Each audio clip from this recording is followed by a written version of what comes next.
नौरंगी की खबर सिर्फ सच दिखाने का जरिया है। 27 जून है और दिन गुरुवार का है। बिहार पुलिस के कुछ बेहतर कारनामे की चर्चा तो होती है, लेकिन एक ऐसा कारनामा जो 2010 बैच के आईपीएस पदाधिकारी हैं राजीव मिश्रा, राज्य सरकार ने भरोसा किया और बीच में ही उन्हें केंद्र प्रतिनियुक्ति से बुलाया और पटना का सीनियर एसपी बनाया।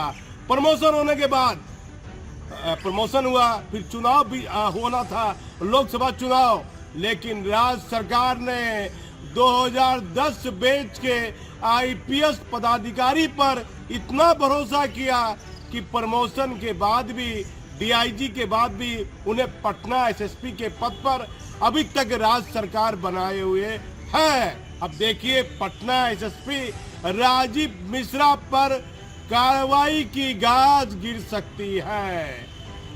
2024 में अप्रैल महीने में एक अपहरण के मामले में फुलवारी शरीफ थाना में जितेश कुमार को पुलिस ने गिरफ्तार किया।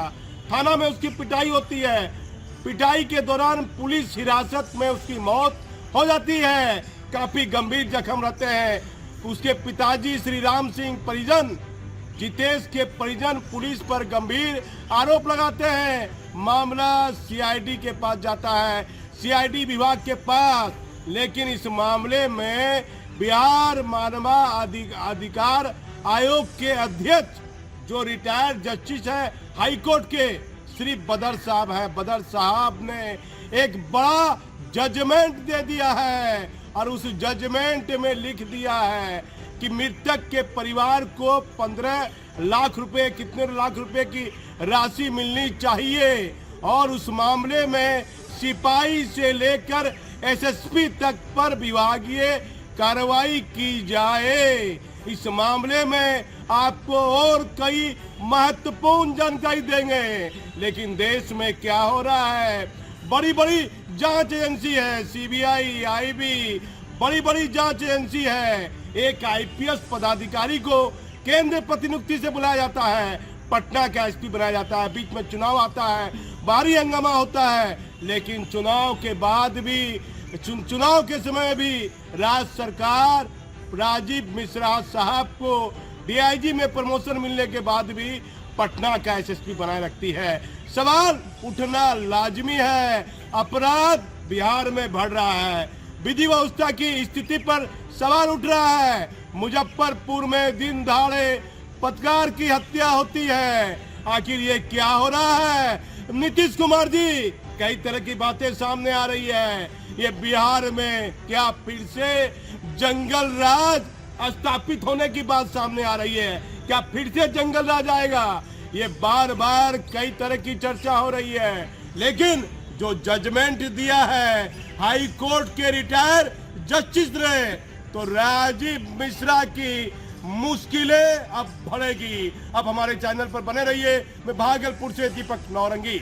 मुख्यमंत्री जी, बिहार पुलिस के ऐसे कारनामे के लिए किसे जिम्मेदार माना जाएगा? कस्टडी में युवक की मौत को मानवाधिकार आयोग ने पुलिस के लिए बताया बड़ा धब्बा। बिहार मानवाधिकार आयोग के अध्यक्ष एएम बदर ने जांच रिपोर्ट में किया बड़ा खुलासा। 1 माह में पीड़ित के परिवार को मुआवजा देने का दिया निर्देश। बिहार राज्य मानवाधिकार आयोग ने फुलवारी शरीफ थाने में एक युवक जितेश कुमार के पुलिस हिरासत में हुई मृत्यु पर सख्त रूप अपनाया। जस्टिस अध्यक्ष बिहार मानवाधिकार आयोग ने पुलिस कर्मियों के इस कृत्य को सभ्य समाज पर बड़ा धब्बा कहा है। बिहार के मुख्यमंत्री नीतीश कुमार को ऐसे मामले में गंभीरता से कार्रवाई करनी चाहिए। आखिर क्या बिहार में एसएसपी रैंक के पदाधिकारी की कमी है? आईपीएस राजीव मिश्रा का डीआईजी में प्रमोशन होने के बाद भी उन्हें पटना का एसएसपी के पद पर क्यों रखा गया है?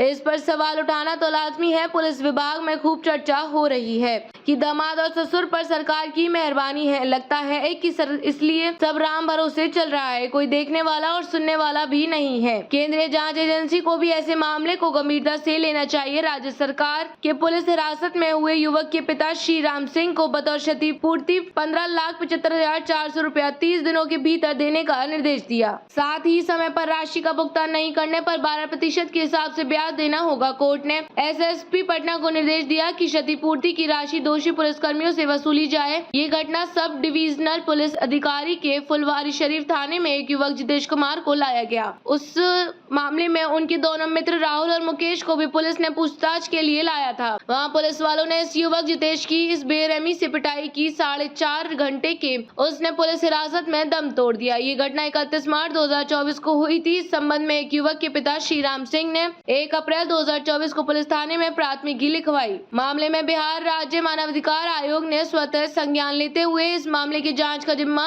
एसपी बिहार राज्य मानवाधिकार आयोग को दिया। उन्होंने 20 मई 2024 को आयोग को अपना रिपोर्ट दिया। आयोग ने इसे काफी गंभीरता से लेते हुए इस मामले की जांच का जिम्मा एडीजी सीआईडी को सौंपा। आयोग ने हिदायत दी कि वे स्वयं मामले की निगरानी करें, साथ हर माह इस मामले की जांच की प्रगति रिपोर्ट कोर्ट में प्रस्तुत करें। आयोग ने पटना के तत्कालीन एसएसपी के विरुद्ध उनकी प्रशासनिक असफलता, लापरवाही और कर्तव्यों का सही ढंग से पालन नहीं करने के लिए 30 दिनों के भीतर विभागीय कार्रवाई करने के लिए मुख्य सचिव को निर्देश दिया है। साथ ही आयोग के रजिस्ट्रार को एसएसपी पटना व अन्य जिम्मेदार पुलिसकर्मियों के विरुद्ध अदालती अवमानना की प्रक्रिया प्रारंभ करने का निर्देश दिया है। हम सिर्फ सच दिखाने का जरिया हैं, हमारा किसी भी पदाधिकारी से कोई मतभेद नहीं है। तो चर्चा होती है, लगता है कि आम लोगों की पीड़ा की कोई सुनने वाला नहीं, तो हमारी कोशिश रहती है कि हम चर्चा पर भी खबर बना देते हैं। लेकिन यहाँ तो मानवाधिकार आयोग के अध्यक्ष ने अपनी जाँच रिपोर्ट कई महत्वपूर्ण बिंदुओं का उल्लेख किया है। अब सरकार ऐसे मामले में क्या करती है, इस पर हमारी नजर बनी रहेगी।